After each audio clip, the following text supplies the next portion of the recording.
7 divided by 7 over 3 times 9. 3 into here 1, 3 into here 3. Then we are left with 7 divided by 7 times 3. 7 divided by 7 will give us 1. Then we have 1 times 3. 1 times 3 is 3. This answer is incorrect because we did not work with the order of operation. According to the order of operation, division and multiplication have equal priorities, so we are to work from our left to our right in order to arrive in a very correct answer. Let us solve the right answer to this question.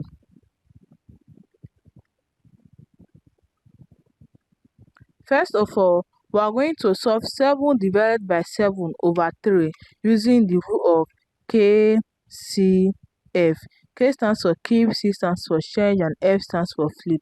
We are going to keep 7, change division to multiplication, then flip 7 over 3 to 3 over 7, then put down our 9 here.